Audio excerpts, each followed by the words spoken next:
na-attend, isipin nila, oh, kasama ba to sa exam? So at least gusto nating masigurado na hindi malito yung mga classmate ninyo kung alin yung kasama, alin yung hindi. Okay?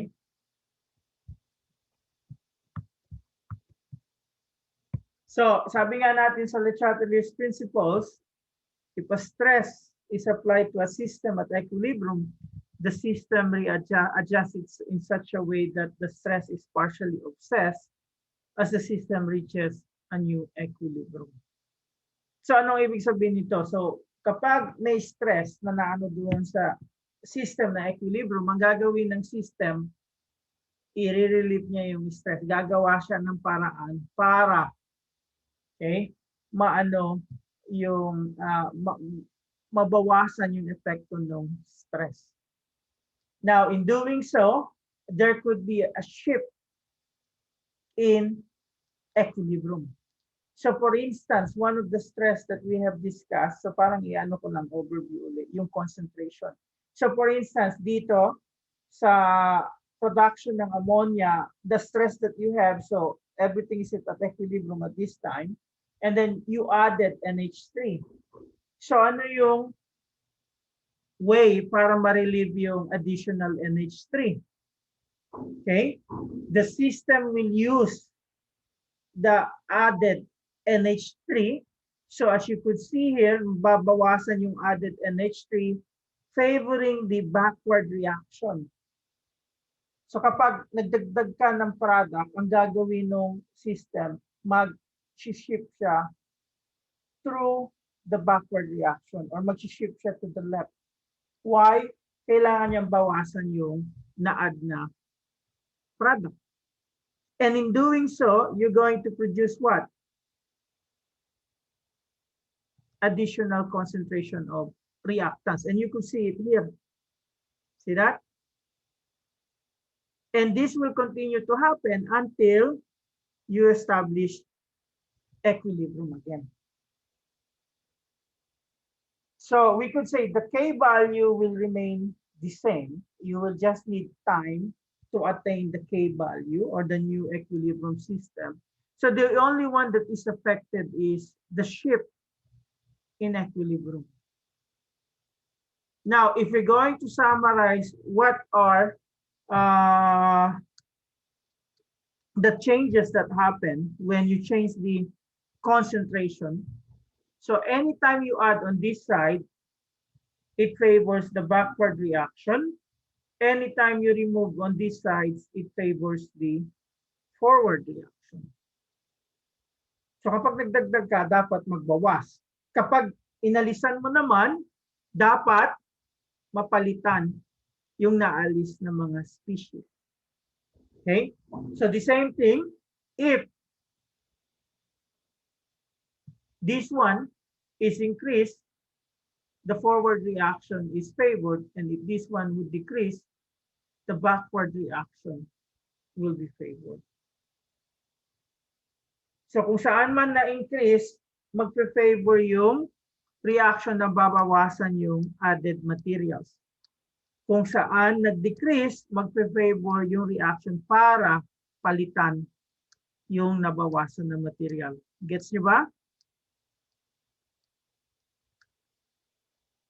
So we could say if there's an increase in the concentration of the products, the equilibrium will shift to the left, papunta doon sa side na yun. If there's a decreased concentration of the products, the equilibrium will shift to the right. If there's an increase in the concentration of the reactant, the equilibrium will shift to the right. Okay. And if there's a decrease in the concentration of the reactant, the equilibrium will shift to the left.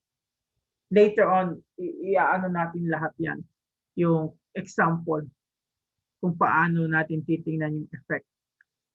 Now, another thing that we can look on the stress, okay, is the volume and the pressure, but it's only what we call true if there's an unequal number on both the reactants and the product side. Pag equal, walang epekto to.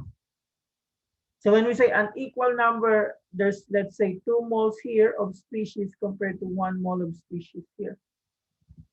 So the way that you're going to look at this one, based on Boyle's law, ano yung relationship ng pressure with volume? Anyone? Ano yung relationship nila? Are they direct relationship, indirect relationship? Direct.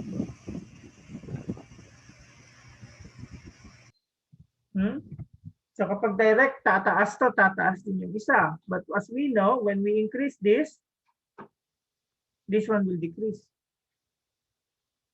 So there's an inverse relationship between pressure and volume. So the way that we look at the effect here is look at the sides where there is one that is more and there is one that is less number of moles. Because if you increase the pressure, which means you decrease the volume, it will favor or it will shift the equilibrium to the side with the fewer moles of gas. If you decrease the pressure, it will increase the volume, so it will favor towards the side with more moles of gas. So synonymous din yan, kapag nag-decrease ka ng pressure, mag-increase ka ng volume. So ang magpe-favor yung side with more moles. So if I decrease the volume here, it will side with the fewest moles of gas. So if we have this system here, if I increase the pressure, at what direction will the equilibrium shift given this system? Anyone? Forward po. Okay. So if you increase the pressure, the forward reaction will be favored because the reactant has less number of moles compared to the product has less number of moles compared to the reactant. Now, if I increase the volume, which one will be favored, the forward or the backward? The same system. Anyone? Backward po. Backward. So those are typically the questions that you will be asked. Now, I think I discussed this already to you, pero ulitin lang natin para sigurado. So we have an exothermic and an endothermic reaction. So sabi ko nga sa inyo, you have a reactant here producing a product. In an exothermic, the heat is in the product side. For an endothermic, you have a reactant plus the heat producing the product. So you're going to treat the heat as either one of your reactant or one of your product, depending on whether you have an exothermic or an endothermic reaction. Okay, so you increase the temperature. Why is K decreasing? So if you have an exothermic reaction, you increase the temperature, which is favored, the forward or the backward reaction? Anyone? Forward. So nasaan yung heat dito? Ito, right? So pag in-increase mo yung temperature, ano yung ano dito sa heat? Mag-i-increase ba o mag-decrease? Mag-i-increase po.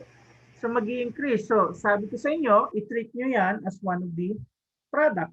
So parang tumaas yung concentration ng product nyo. So ano yung mag-favor pag nag-increase to? Mag-favor yung backward. And based on the K, we have it like this.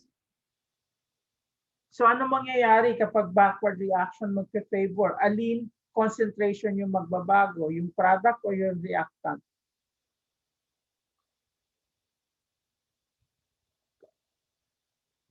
So most likely you form more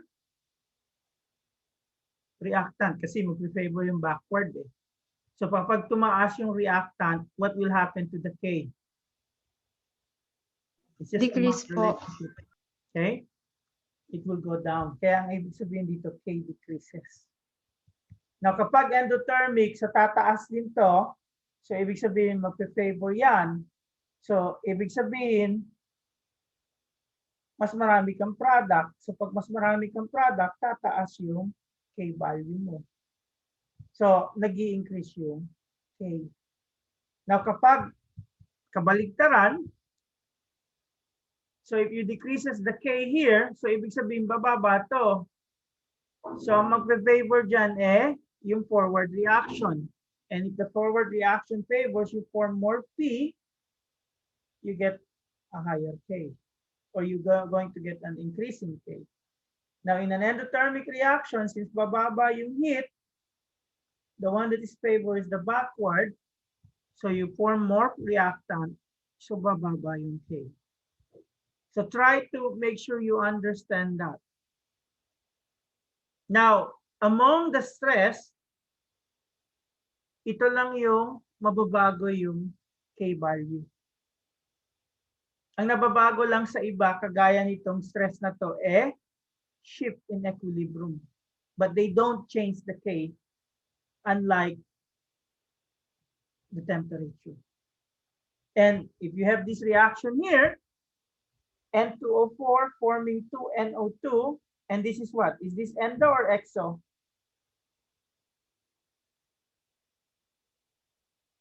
Paano malalaman kung endo or exo siya based on the given delta H?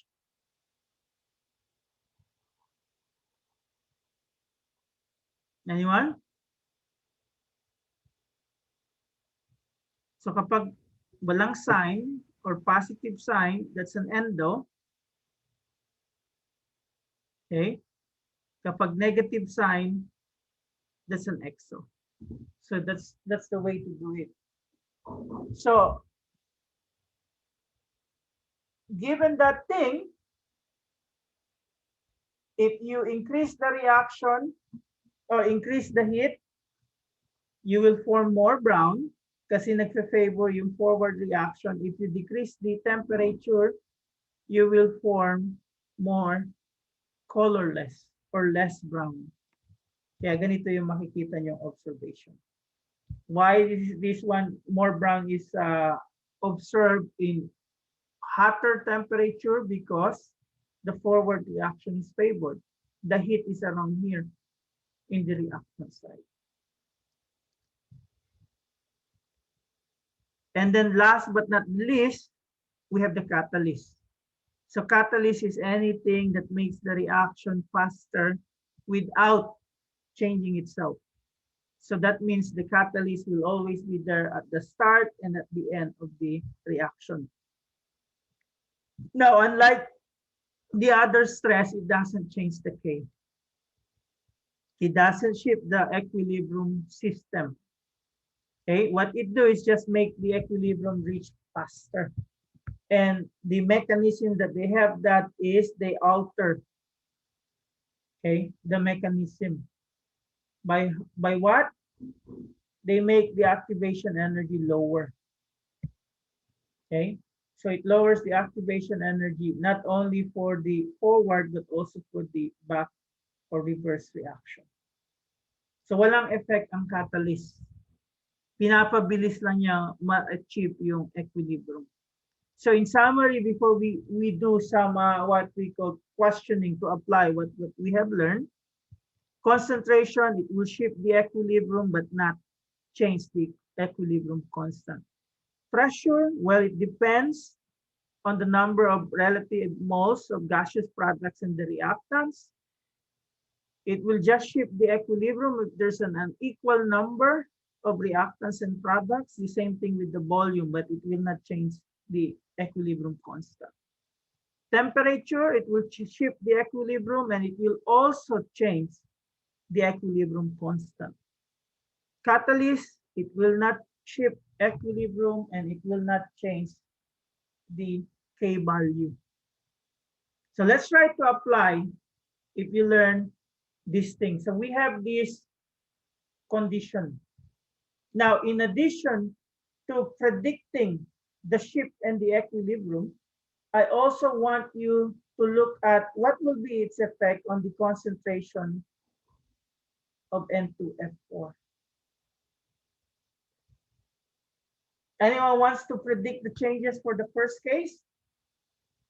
So this is what? Endo, exo?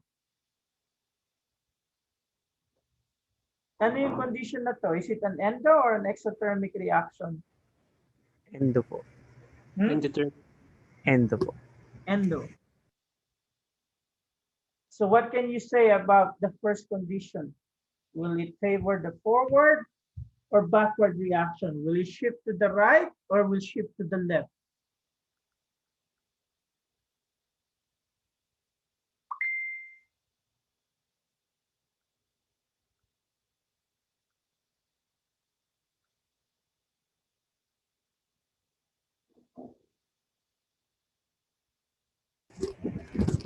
Sa left po. Sa left? Yung iba?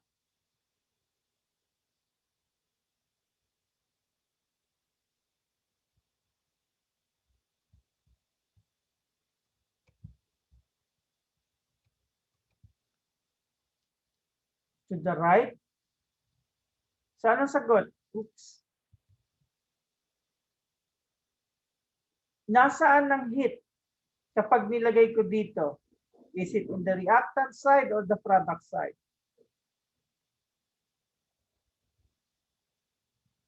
Reactant po. Sa reactant? Yung iba?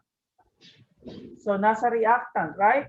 So ang sabi dito, the reacting mixture is heated at constant volume. So that means tumaas to. So kapag tumaas to, ano yung magpe-favor? Yung forward o yung backward?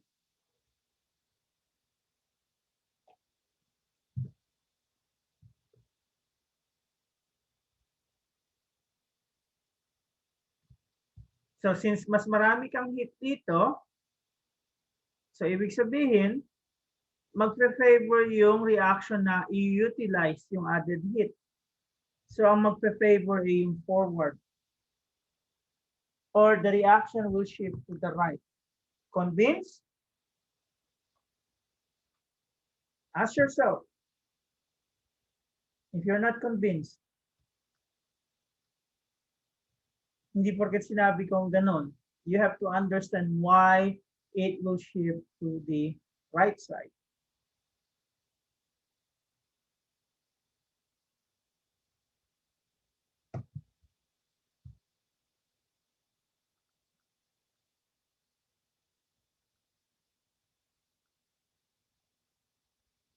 Tanong.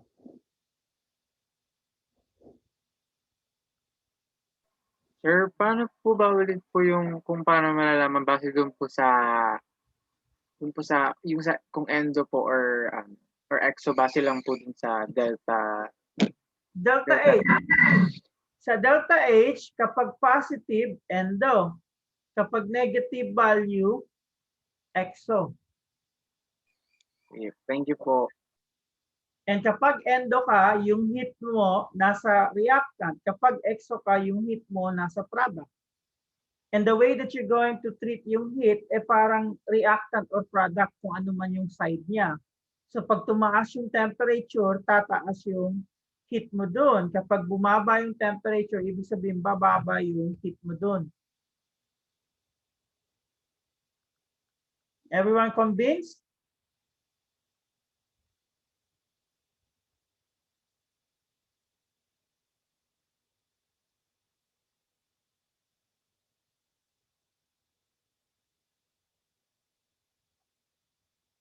Now, ano ang epekto nito sa concentration ng N2F4? Tataas ba siya or bababa? O walang mangyayari? Walang changes na mangyayari?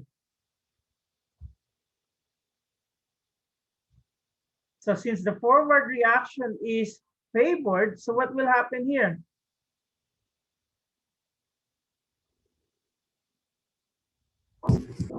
Tataas po. Oh. So kung magpe-favor yung forward reaction, so ibig sabihin magagamit yung N2F4. So pag magamit yung N2F4, bababa yung concentration niya. Kaya ang epekto doon bababa siya. Convinced?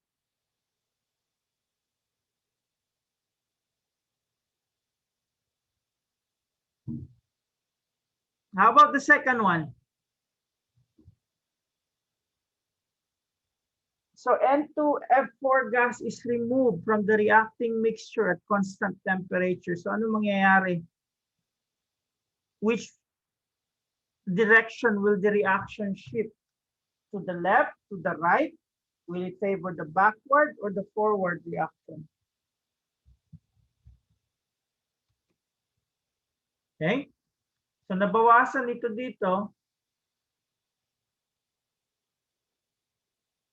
So that means magfe-favor yung backward. So pag nag-favor yung backward, anong epekto doon sa concentration ng N2F4?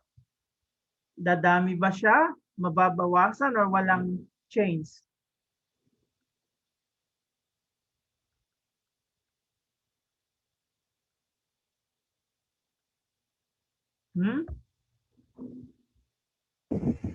Madadagdagan po. Dadagdagan. Since yung backward reaction ng magpe-favor, magpo-form ka ngayon ng N2F4. Although sinabi natin nabawasan siya. Okay? Well, nabawasan man siya, magpe-favor naman yung reaction para palitan yung mga nabawasan na N2F4. C. The pressure on the reacting mixture is decreased at constant temperature. So which one is favored? The forward or the backward reaction?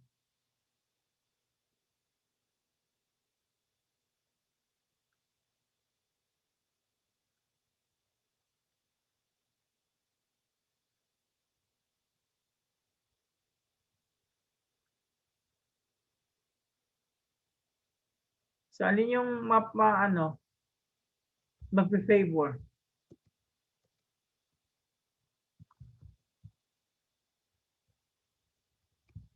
So, ilan yung nandito sa reactant? Ilang mole? Anyone? 1 po. 1. Ilang mole yun sa product? 2. So, anong epekto nito? Pressure decrease. Saan magpe-favor? Yung forward o yung backward? Doon sa side na mas madami o doon sa side na mas konti? Ganun yung pagkasagot. Titingnan mo, okay, nabawasan yung pressure, ibig sabihin dumami yung volume. So anong reaction ang magpe-favor? Doon sa papunta sa mas madami o doon sa papunta sa mas konti?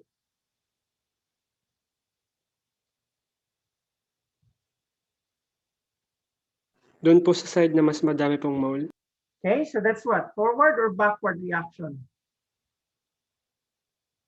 Forward po. You favor the forward reaction.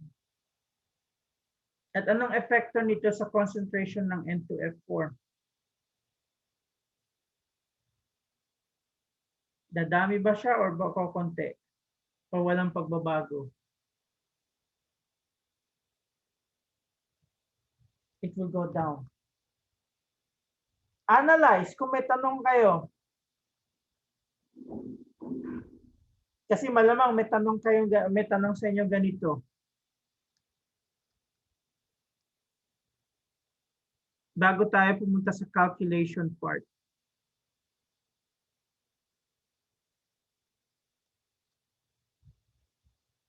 So naiintindihan nyo yung different stress na in-apply sa isang system at ano yung epekto niya sa shift sa equilibrium at ano yung epekto niya sa concentration ng mga species sa system.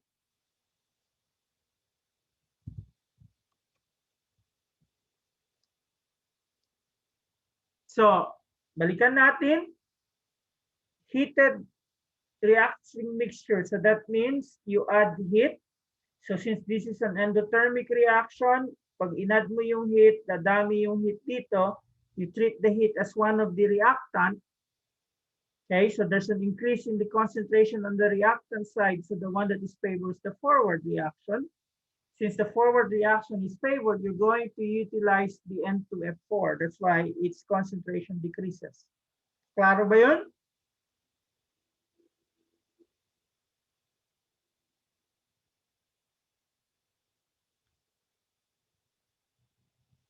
Now, sa second condition, nabawasan yung N2F4. So, ano ibig sabihin nun? Ang magpe-favor ay yung reaction na papalitan siya. And that reaction is backward. And since the backward reaction is favored, you're forming more N2F4. Hence, the concentration of the N2F4 is higher or increasing. Now, the last part here, the pressure on the reacting mixture is decreased.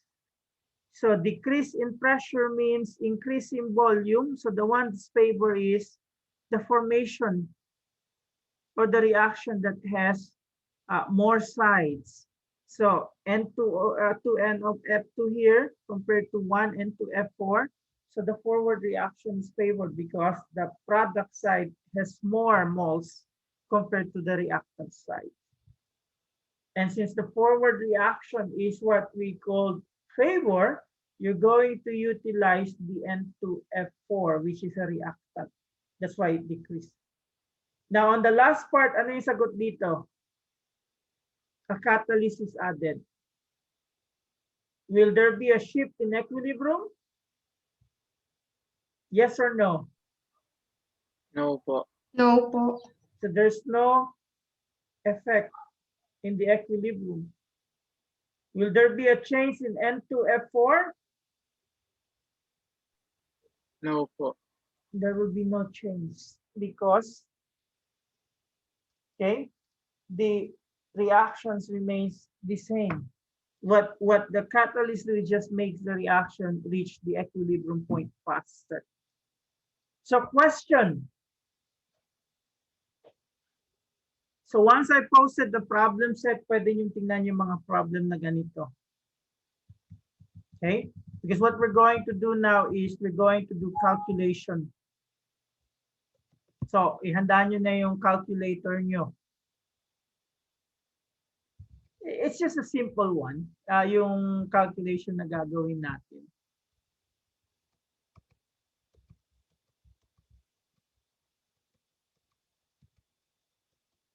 So, I think kayang-kaya nyo to.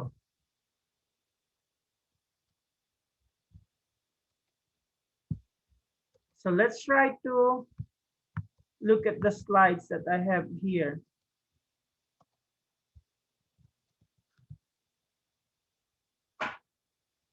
So, we have this system. In one experiment, the concentrations of the reacting species at equilibrium are found to be in the following. So you're asked to calculate the Kc.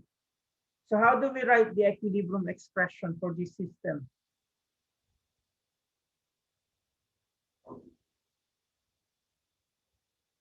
Anyone? So Kc is equals to what?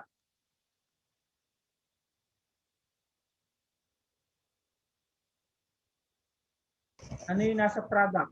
Ano yung nasa numerator? Ano yung nasa denominator?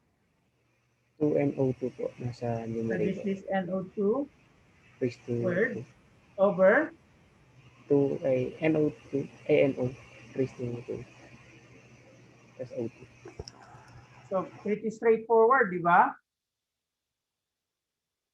So what you're going to do is just replace it with the given number. So you have here what? 15.5 squared over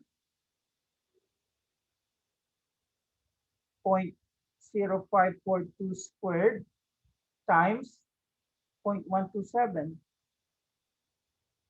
So ano yung makukuha nyo?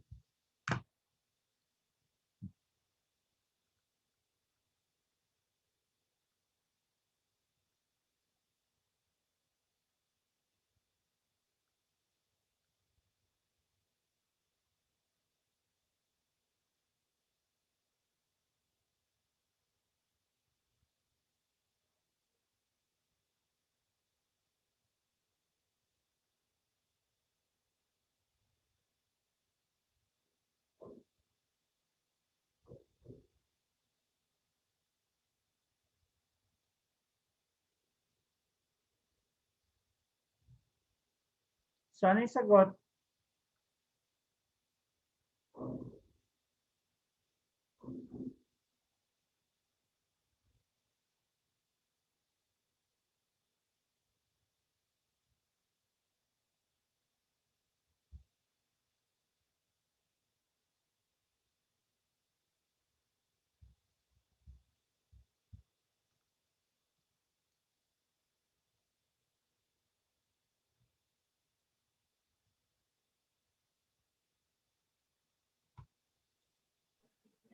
$643,963.28.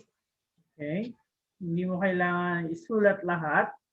You can round it up to what? 6.44 times 10 to the 5. Tama ba?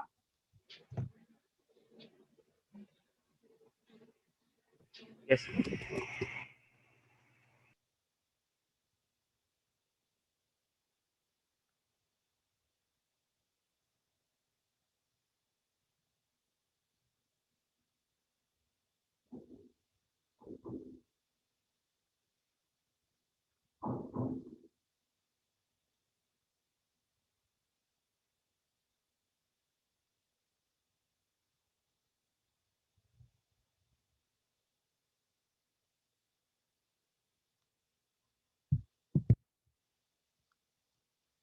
So, if we follow here significant figures, ang rule ko sa significant figures, whatever is the number of significant figures of the given, yun din yung number of significant figures no answer. Because if I'm not mistaken, that's 6439 something, right? And then 00, some sort of. But you don't need to write the whole thing. You have to what we call follow the significant figures rule. Okay? So question. So ito yung medyo madali.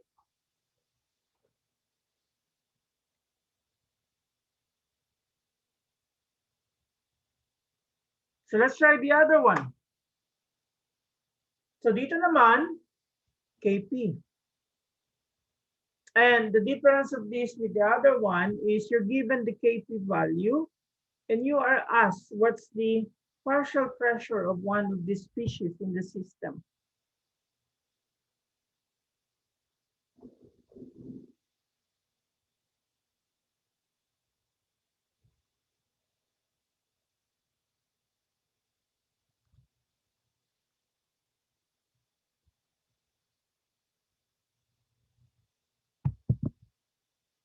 So paano natin naanuhin to? KP is equals to what? Anyone volunteer? Partial pressure of chlorine. Yung Cl3 po. Multiplied by partial pressure of Cl2 over partial pressure of Cl5. So hopefully you understand what we're doing here. Kasi pag hindi nyo ito na-solve dito pa lang, problema lang natin yun.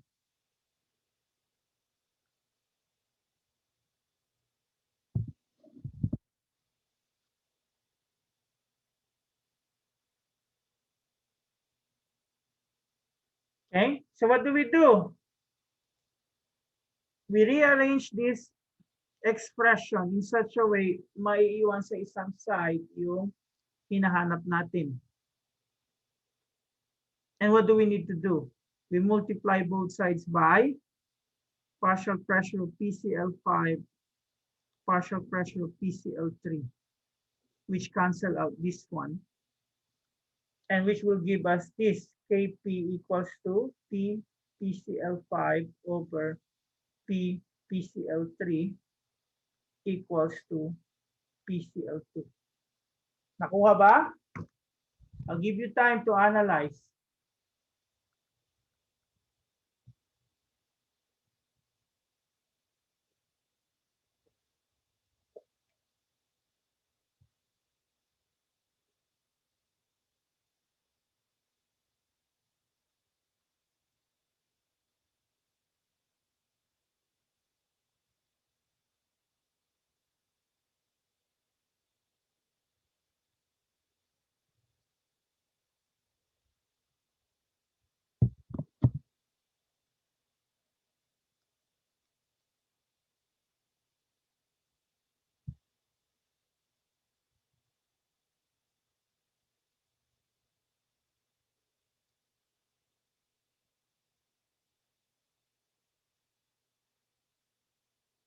So once we have that, all we need to do is substitute the value. So sa PCl2, we have what? 1.05 times. What's the partial pressure of PCl5? 0.875 over 463. 0.463. And that will be equals to what? 1.98 po. 1.9. And since this is a partial pressure, you can put atmosphere. Analyze. Kung may tanong, huwag mahiya. Anyway, hindi ko naman kayo kilala, hindi ko kayo nakikita.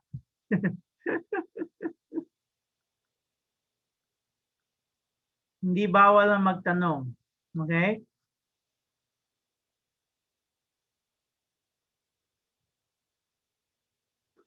Sir, Yep. dun po sa previous problem po, ang unit po SM, ano pong ibig sabihin po nun? Alin? Yung pong sa nauna pong problem kanina. Yung pong Ito, letter ito. M po, ano pong ibig sabihin po? Yung pong unit? Yung unit? Paki-ulit. Opo. So, kapag Casey, wala kang unit. Ano pong ibig sabihin po? Okay po, thank you po. Pag Casey, wala kang unit. Pag KP, wala kang unit. Nagkataon lang, ano yung hinahanap natin dito? Yung partial pressure ng Cl2 na meron unit. Clear? Thank you po, sir. Nasagot ko ba yung tanong mo? Yes po. Okay. So may tanong pa dito.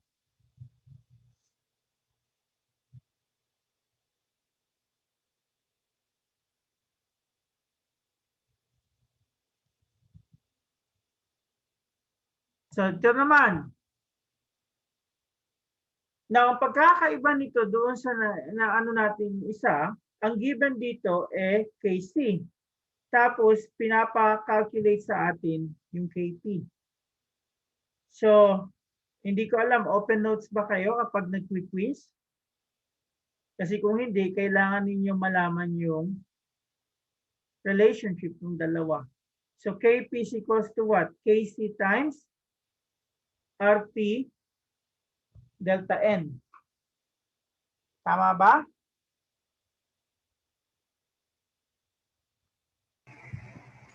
Yes po. So, ang tanong yan, ano po yung R value? Kasi dalawa yung R value eh. Pwedeng 8.314, pwedeng 0.0821. At ang tanong, paano sila magkaiba? Kapag ang problem mo energy related, gagamitin mo yung 8.314 kasi joules per kmol yung unit niya. Kapag non-energy related or calculations, gagamitin mo yung 0.0821 kasi liter atmosphere kmol yung unit niya. So anong gagamitin natin R dito? Yung 0.0821. 0.0821. Now, ang tanong, ano yung delta N?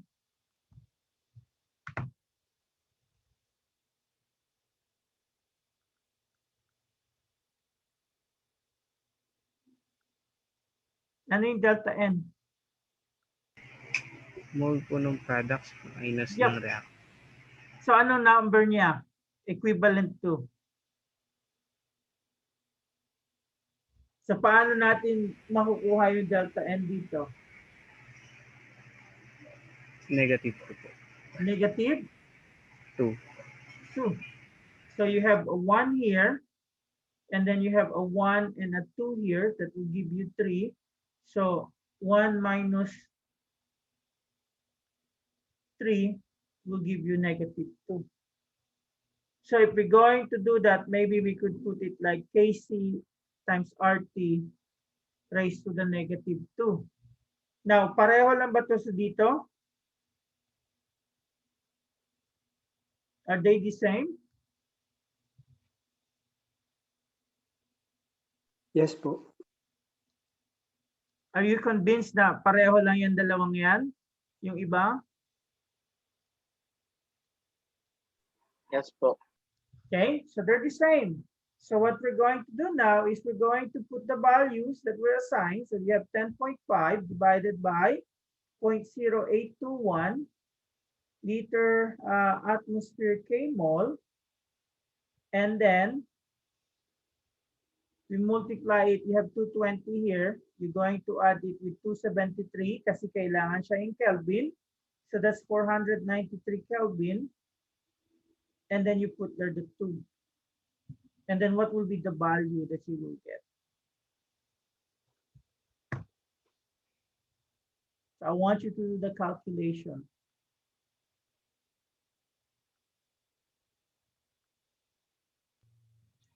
(6.41 times 10 raised to negative 3 po. 6.41 41 times 10 raised to negative 3.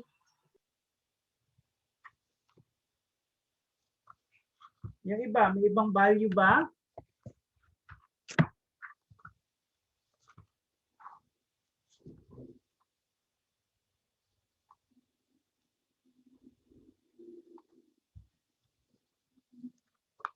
Now, ano yung relationship ng KP at KC dito? Alin yung mas malaki? KP or KC?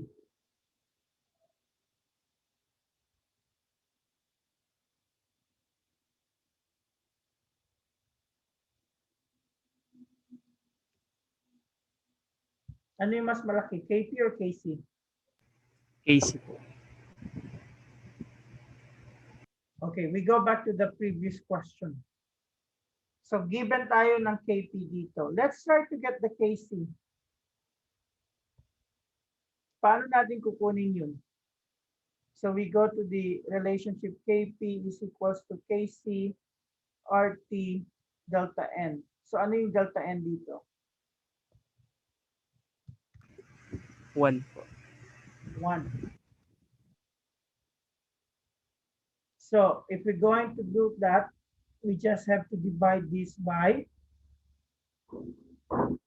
RT, di ba? And you get the KC. So we have the KP as equals to 1.05, and then we divide it with 0.0821 times 250. Ano yung equivalent nito sa Kelvin plus 273? Is it 523? So anong value makukuha nyo in terms of KC?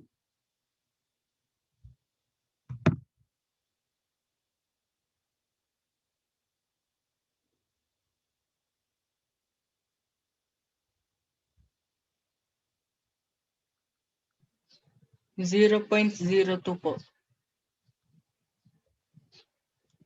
KC is equals to 0.02. So I need at least 3 decimal places. So 0.24 po. 024 isa pa. 0.245. Did you get that? So ano yung relationship ng KP sa KC dito?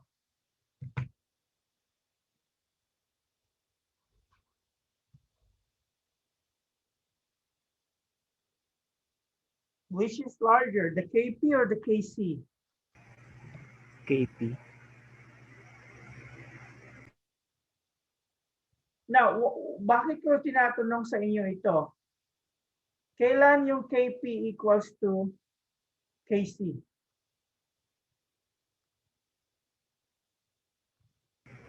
Kapag 0 po yung change in moles.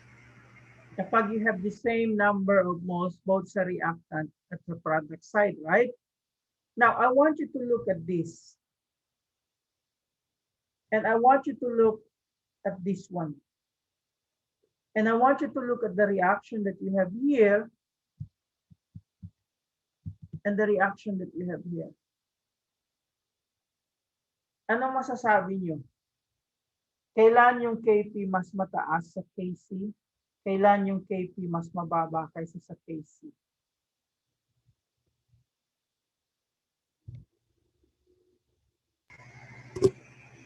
Mas mataas po yung KP kapag yung change in moles po ay positive. Okay, mataas ang KP kapag mas marami kang products. Agree ba kayo doon?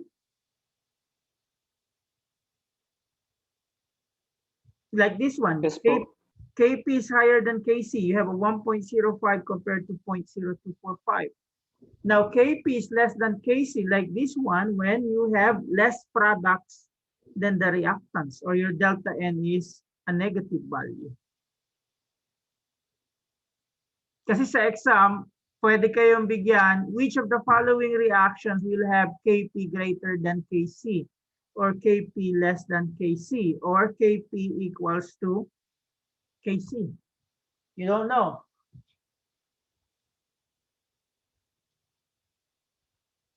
At least sa inyo, yung exam ninyo, kung yung tanong sa isa, tanong sa lahat. Dito kasi yung exam ko, meron akong 3 tanong na ibibigay sa mga bata. So 1/3 sa kanila kukuha nitong question, 1/3 itong question, 1/3 itong question, at random. Pero yung sa inyo ay ata, kung ano yung tanong sa isa, yun din yung tanong sa ibang students o sa ibang classmates nyo. That's why I discussed this. So question. Before we go now on heterogeneous problem. Ito. Try to answer this one. At 800 degrees Celsius, the pressure of CO2 is 0.236. Calculate Kp and Kc for the reaction. So try to work it out. Kukuha lang ako ng tubig. Okay?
Oh, paano?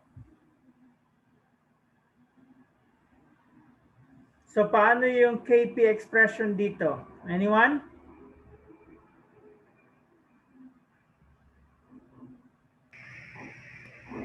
KP is equals to CO2 po. Ha? KP is equals to CO2. Partial thing. So we have to be sure that we express it in terms of partial pressure. So ano yung value ng Kp mo? Yun ang Kp mo.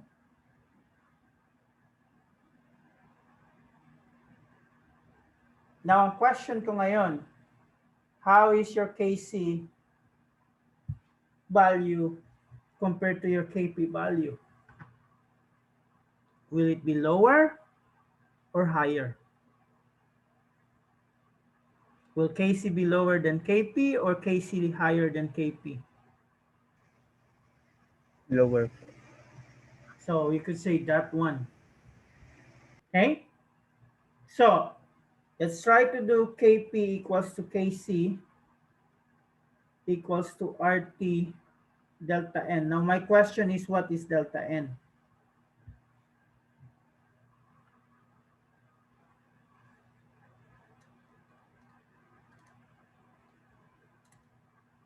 Ano yung value ng delta N nyo?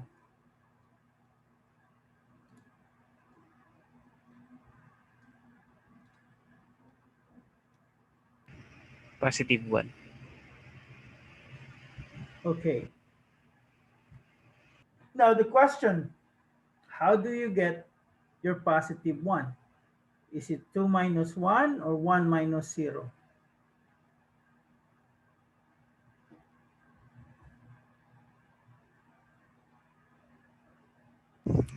1 minus 0. 1 minus 0. Yung iba?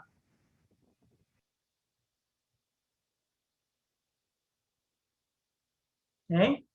You get the positive 1 here from 1 minus 0. Is that because of, pwede nyo sabihin, oh sir, dalawa dito, isa dito. Diba minus 1 din yun?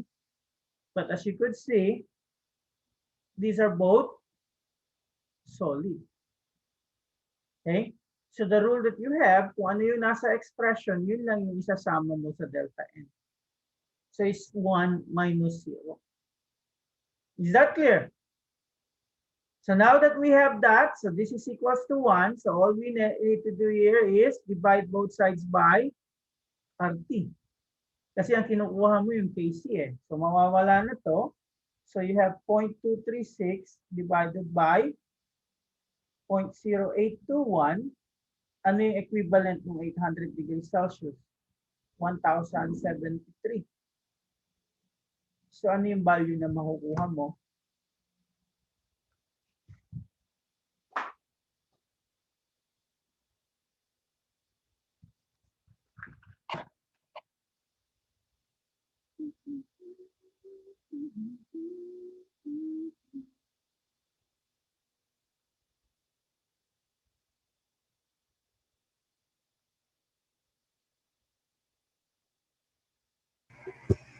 (2.68 times 10 raised to negative 3).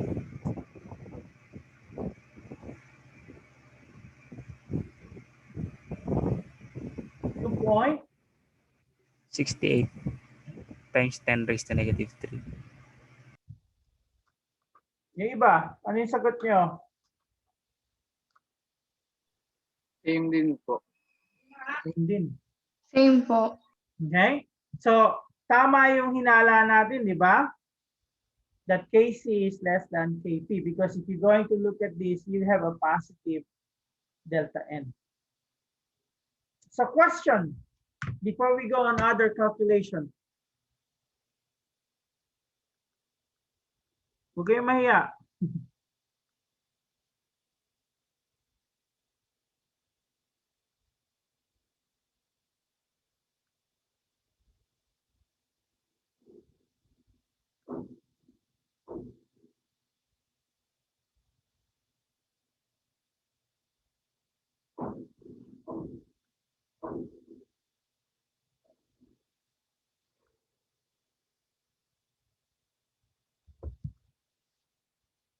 So let's go to another calculation. So I'm assuming na naintindihan nyo.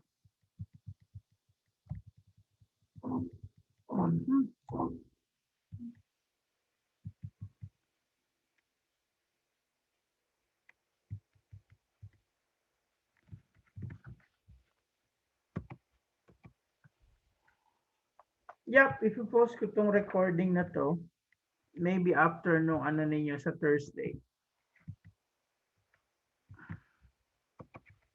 So let's try to solve problem yung gamit yung Q.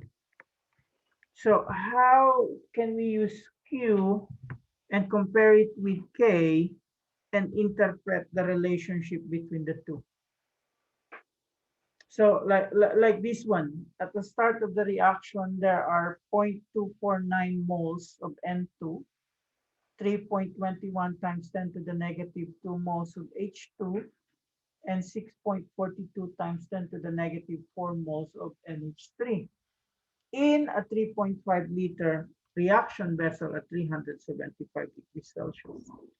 Now, if the equilibrium constant of Kc or Kc for the reaction given here, N2 plus 3H2 to ammonia is 1.2, decide whether the system is at equilibrium.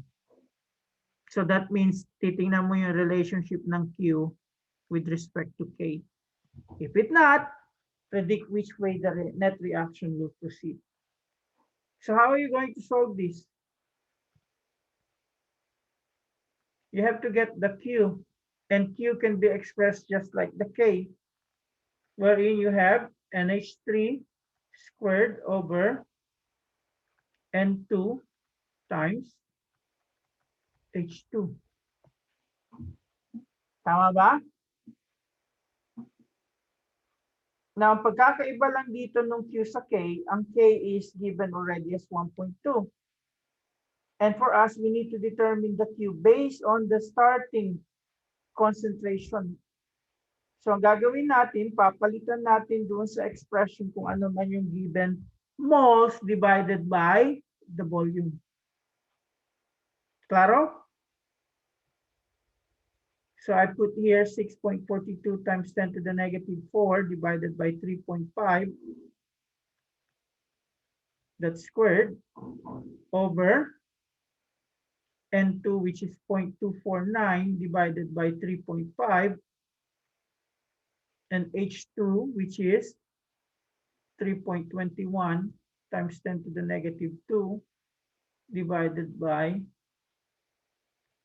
3.5 to the cube. So try to calculate.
Zero 0.579 po.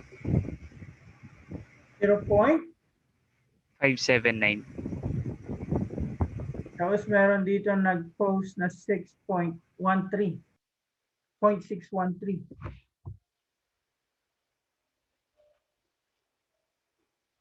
So, if you do the calculation, ang tamang sagot ay dapat ito. 0.613.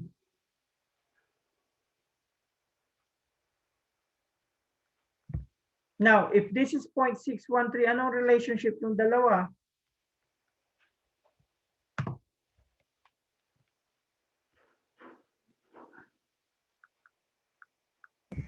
Mas mababa po yung Q. Mas mababa yung Q kaysa sa K. Now, the next question, so anong ibig sabihin yan?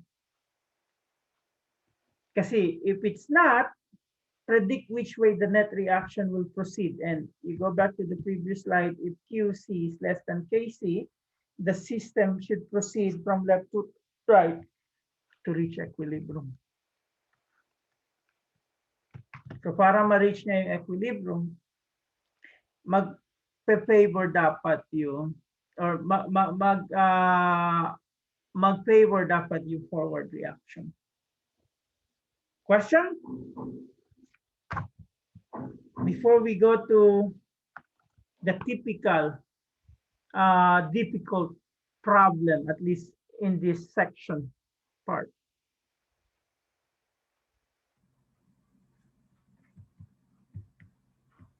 So one where you're doing equilibrium concentration.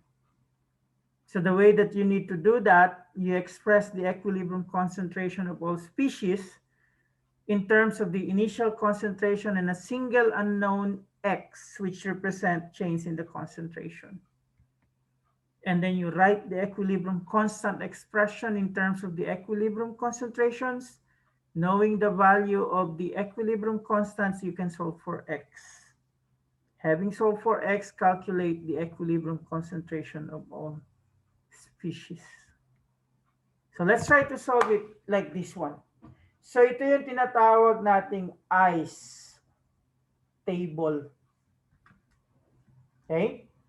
So ice is what? Represent initial. What do you think is the C?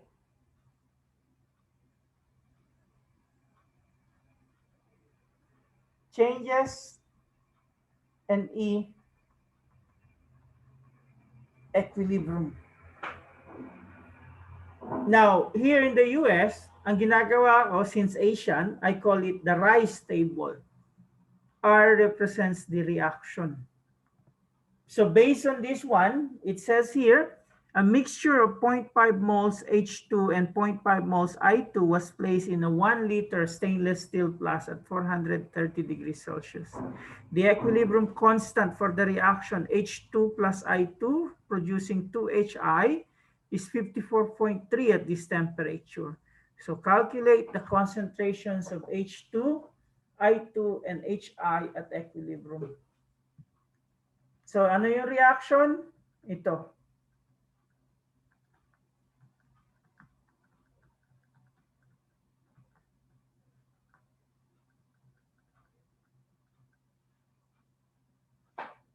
What's the initial one?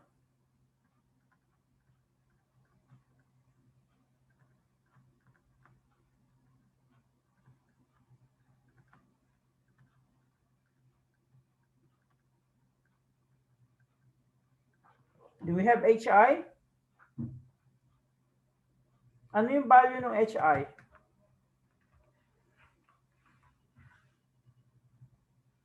Anyone? Ano value ng HI?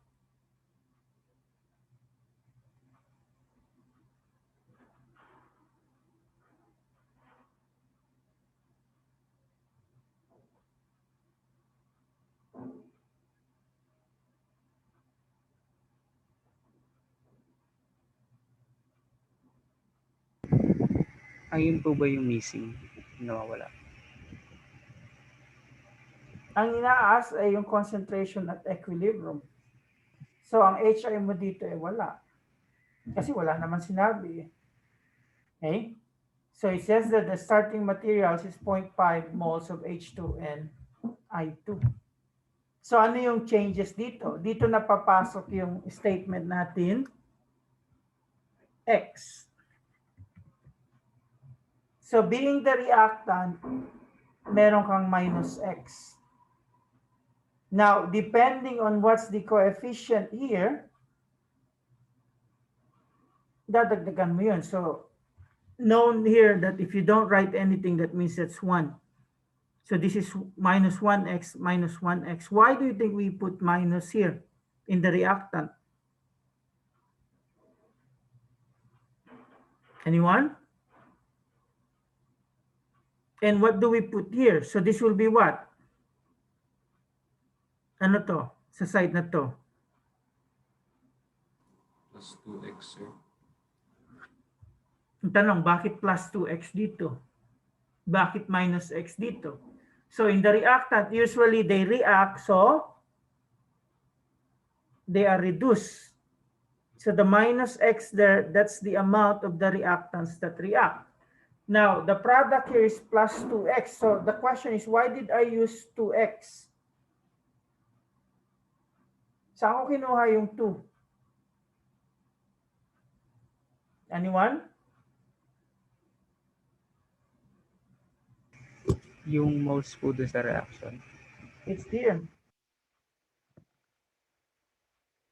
So this one, that's minus 1x because there's only 1 in front of them. Now I put plus because the product, so the product is the amount that formed. So laging nadadagdagan yung product. Yung reactant, laging nababawasan. Okay? So if I'm going to go for the equilibrium, all I need is to add the initial and the changes. So I end up with what? 0.500 minus x, 0.500 minus x, and this is equals to 2x. Analyze.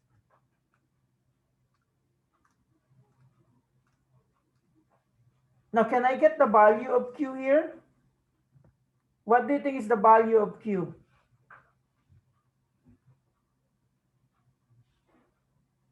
Can I say the value of Q is 0? You agree with me? Sangayon ba kayo pag sinabi ko ang Q dito is 0? Because I have a 0 here. So 0 squared divided by 0.5 minus x squared. That is 0 right away, right?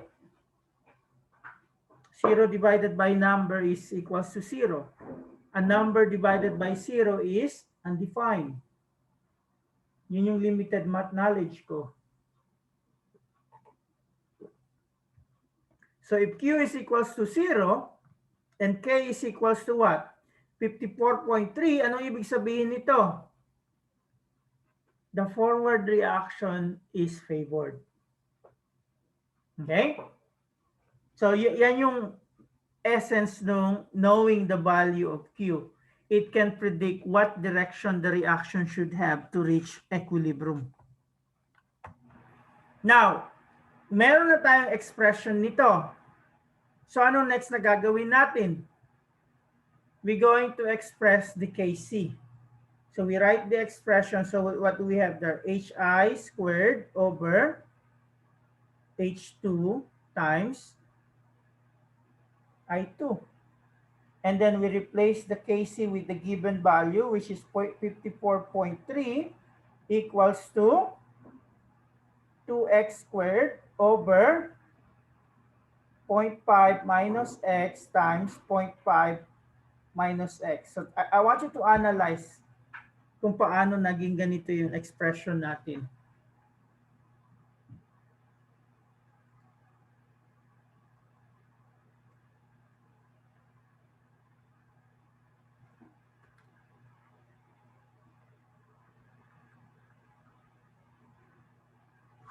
And if we go further, we can simplify this one. Paano natin isi-simplify to? So you have here a 54x or 54.3. So you have here 2x squared equals to 0.5 minus x squared. Tama ba?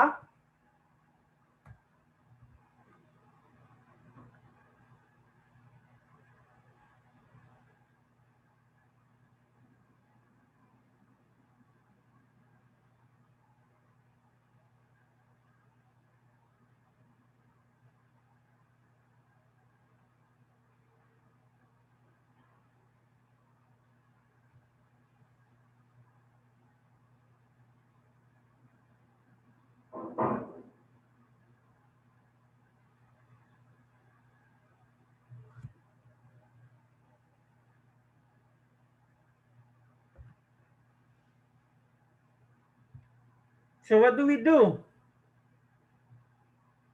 We can simplify this further. Why? You have a 2x squared over 0.5 minus x squared. So that means we can get the square root of both sides. So this is a case of the so-called perfect square. So ano yung 54.3? Square root of 54.3.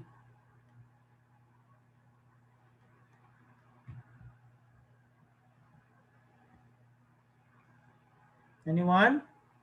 7.37 po. 7.37. 37. And in that case, masisimplify na yung expression natin dito. Ito ay 2x, ito ay 0.5 minus x. And then we cross multiply.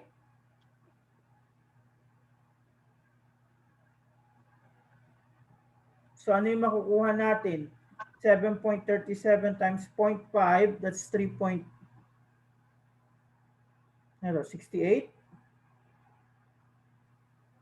3.69 po. minus 7.37x equals to 2x. So, malilib natin to sa isang side. So, sa kabilang side, meron kang 9.37. So, you divide both sides. You get x equals to what? Ano yung nakuha niyong x?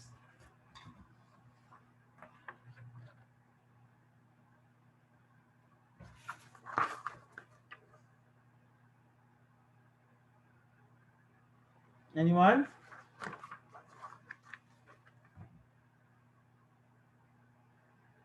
Point 393.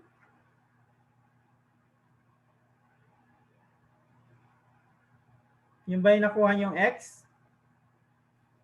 Yes po. Now the question, are we done? Is that the answer to our question? Ang sagot hindi. Yun lang yun, X. Because ang hinahanap natin ay yung 2X para sa HI at 0.5 minus X para sa H2 at saka sa I2. So if we're going to look at the concentration here, so 2 times X, so 2 times 398. 398 ba yun? Or 393? So that is equals to what? 0.786? And 0.5 minus 0.393, that is 0.107. So ito yung tamang sagot.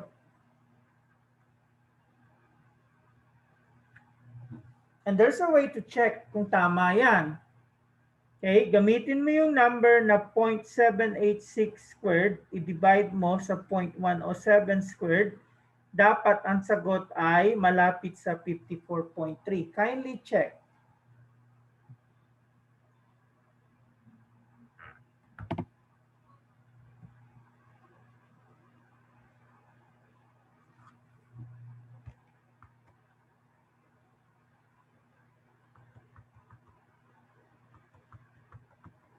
$54 po. Okay, so close, di ba?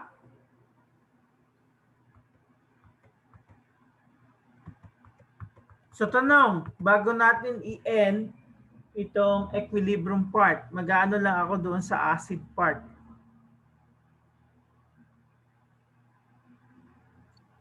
Sir, Yes, paano po nakuha yung Q? Q is just 0 divided by point, kung ano yung nandito. So 0 squared divided by 0.500 squared. It's not really minus X, 0.500 squared. So 0 squared divided by 0.5 squared. Kung ano yung nasa initial. Thank you po, sir. Since may 0 ka na, automatic 0 yun. Unless yung 0 and numerator, denominator, then yun undefined. So we're done with the general equilibrium expression. So yung next na anuhin natin ay yung acids and bases. So ino-ano ko lang, nandito din yung slide na to. So when we're talking about acid, usually they have a sour taste. Gaya ng vinegar, it owes taste to the acetic acid. Yung citrus, meron siyang citric acid. So I don't know if you're familiar with this one. May Pepsi bang ganyan dyan? Okay. So it's Pepsi with my favorite fruit, mango. Okay, so mango is a citrus. So meron kang citric acid. I mean, malapit siya sa citrus. Hindi talaga siya citrus. The citrus is like lemon, calamansi, lime. Okay. So whenever you have an acid, it will react with metal. The only one that the acid won't react is the noble metals. So when we're talking about noble metals, ito yung nasa jewelry.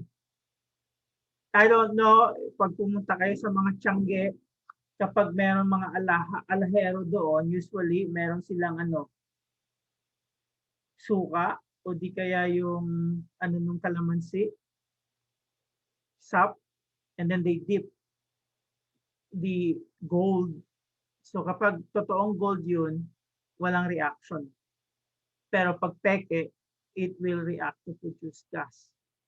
Acids is also going to react with carbonates and bicarbonates to produce CO2.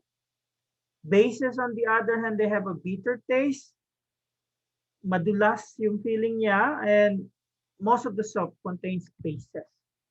So the first definition of acids and bases was proposed by Svante Arrhenius as part of his dissertation, wherein he said acid is anything that produces H3O plus when mixed with water, while bases is the one that produce hydroxide. Now, because of this definition, hindi mo masasabing Arrhenius base ang ammonia. Okay? Because it doesn't give you hydroxides. So napaka-limited no definition ni Svante Arrhenius ng acids and bases.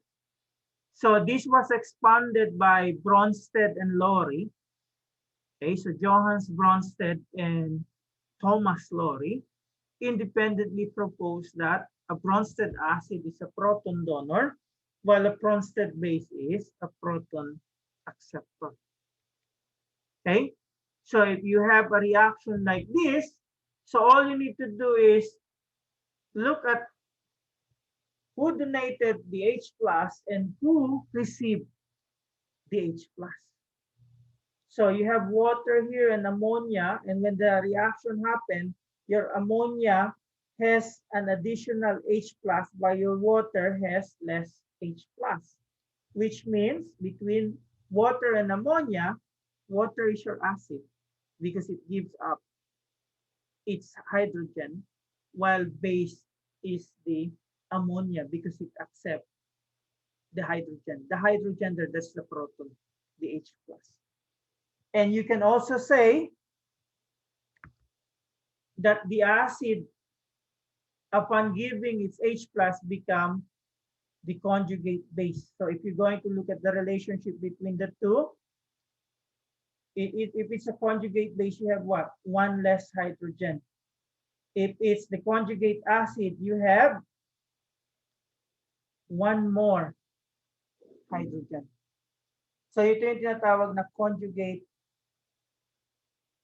acid-base pair. So yan yung definition ng Bronsted-Lowry ng acids and bases. Okay? Now, what makes water unique? Water can exhibit an acid-base property. It can act as an acid when mixed with a base, and it can act as a base when mixed with an acid. So, meron siyang tinatawag na amphiprotic or amphoteric property. So ito yung pwedeng maging acid or maging base, depende sa kung anong kasama niya doon sa solution. And what makes it unique is water can dissociate to give you an acid and a base. So yan yung tinatawag na auto-ionization of water. You can have it like this one, or you can have, let's say, 2 moles of water, where one of them will give up its hydrogen, okay, while the other one will accept the hydrogen. So yung isa naging acid, yung isa naging base. Now, if you're going to look at the relationship that you have here, you can include the thing that you learned about equilibrium. So water dissociating to give you H plus and OH minus. Anong mali sa expression na to? Anyone? Anong mali dyan?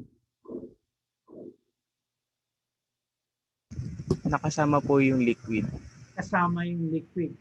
So if you're going to incorporate the liquid there with your Kc, you're going to have another K, the Kw. So the Kw is just the product of H plus and OH minus. So ang tawag natin dyan, the water dissociation constant. So the W there stands for water. And it has a value at 25 degrees Celsius that is equals to 1.0 times 10 to the negative 14. And depending on the amount of H plus with respect to the hydroxide, you can tell what the solution is. So kapag pareho yung laman nila, you could say it's neutral. Pag lamang ang H plus, it's going to be acidic. Pag laman yung hydroxide, it's going to be basic. Okay? And the way that we're going to express it is the concept of the pH. So pH is just equals to negative log H plus.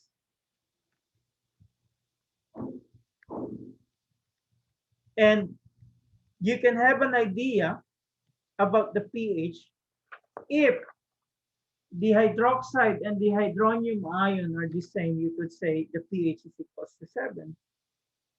If it's acidic, the pH is less than 7. If it's basic, the pH is more than 7. And the way that you're going to look at the relationship between pH and hydronium concentrations, like a seesaw. If the pH is low, the concentration of your H plus is high, and vice versa. Okay? Now, if we can express the pH as equals to the negative log of H plus, so that means we can also express the pOH, which is equal to the negative log of hydroxide. And if we're going to expand the relationship that we have here in terms of getting the negative log of each of these, so the negative log of H plus, I think I have it here, minus the negative log of OH minus, and then you get the negative log of this expression, which gives you 14. So this is equals to pH, this is equals to pOH. So in short, pH plus pOH is equals to 14. Okay?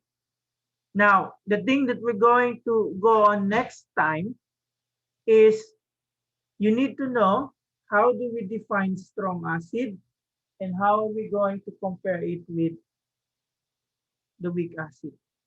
So ano ang pagkakaalam nyo pag strong acid? Anyone?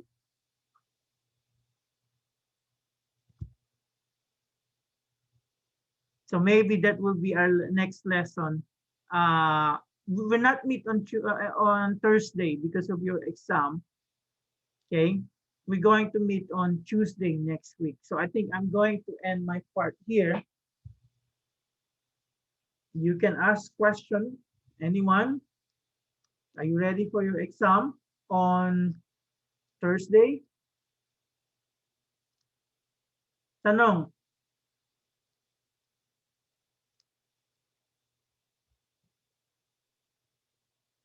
May tanong?